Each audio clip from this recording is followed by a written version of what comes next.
You know, guys, we usually spend our time on Weekend Wankshop working through leads and stuff, but man cannot live on shred alone. I've got to show you the right way to play one of the baddest riffs of all time, Blackened by Metallica.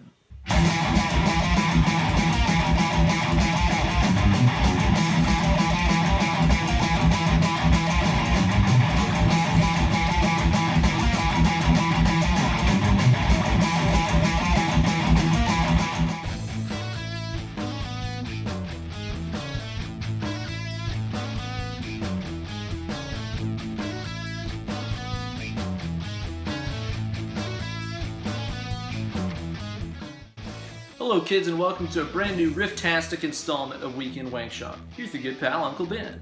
Like I said in the intro, we usually spend our time together on Weekend Wankshop working through solos and things, but this time I want to take a little detour to show you the right way to play one of the riffs that I see played incorrectly the most often.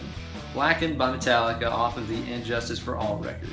This is one of those mysterious riffs that I've looked at 1,000 different tabs for, and they've shown you how to play it 1,000 different ways, and I don't think any of them have been actually 100% correct.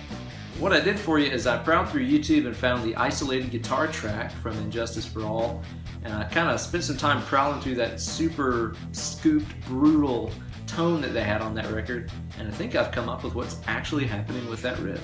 This riff is a classic Metallica downstroke assault with lots of string skipping and string changes and stuff in it, but that's cool even if you're wanting to work more on your leads and everything, because if you can do it in a riff, then you can do it in a solo too. It'll definitely get your right hand burning up too, that's for sure. Before we dig into it, let's hear it again at stepdad speed.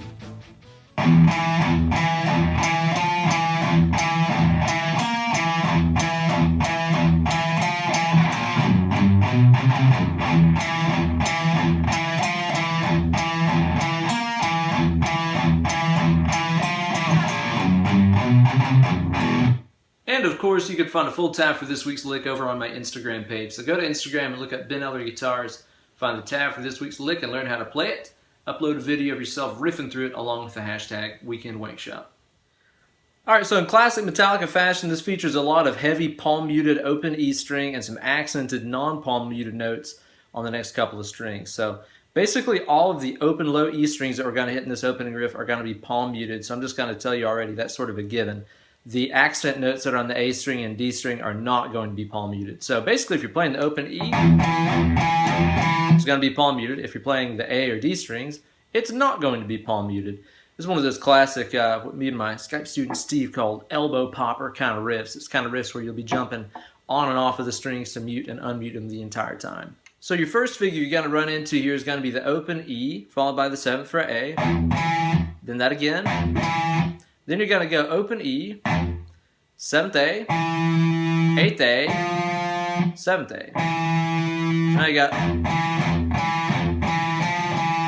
Next section is going to go like this. That was open E, 7th A, open E, 7th A, 8th D, 7th A. So far we've got...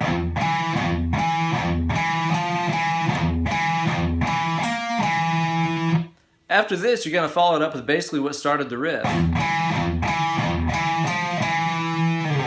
So this is what you could call an ABA type pattern. You got part A, part B, part A again, and then we get to the really mysterious part that is always tabbed out wrong. Check it out. This is the part of the riff that is always messed up and has eluded me for years and years and years because all these tabs have been wrong. It is near impossible to tell what's going on the record, though it's palm muted so hard and the tone is so scooped and there's so much distortion on it. It is damn near impossible to hear what notes are actually being hit. But, lucky for you, I spent like half an hour just listening to that one little part on loop until I figured out what those notes were. So check this out. First, he's starting off with a B flat power chord. That's the 1st fret A string and 3rd fret D string. Next, what you're going to do is with your middle finger, come up here to the low E string, fret 2, and then the 3rd fret low E string. So now you got, notice, not palm muted, palm muted, palm muted. Now we get to the really weird part. All right, so what's happening here is I hit the 2nd fret A string, the 3rd fret A string twice, and then the 1st fret low E. That's it. That's really heavily palm muted, and again, all the distortion and stuff makes it way hard to hear. But that's what I've come up with. So put together the last part, the one that started with the B flat, and we get this. I'll just loop this part a couple times for you.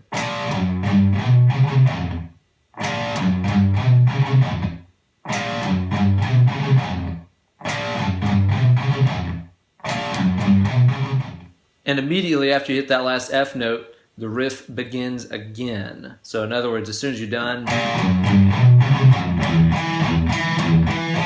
you just hop right back into it. Sometimes I see people tell you that last part will end with low E, like that, because that is kind of how you hear it on the record. But the problem is if you're thinking, well, the riff started with E and the riff ended with E, sometimes you'll accidentally play the ending with an E, and then you'll play another E to start over when it loops around, like that, which will throw the whole thing off completely. So think of the very last note as being that F note. Then you just start over.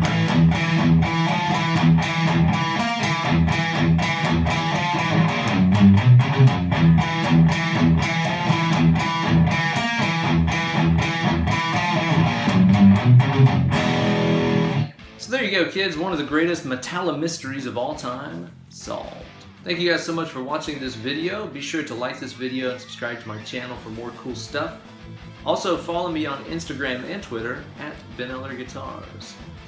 If you'd like to hook up for some one-on-one Skype lessons where we can talk about theory and technique and all that other good stuff, you can drop me an email, BenEllerGuitars@gmail.com.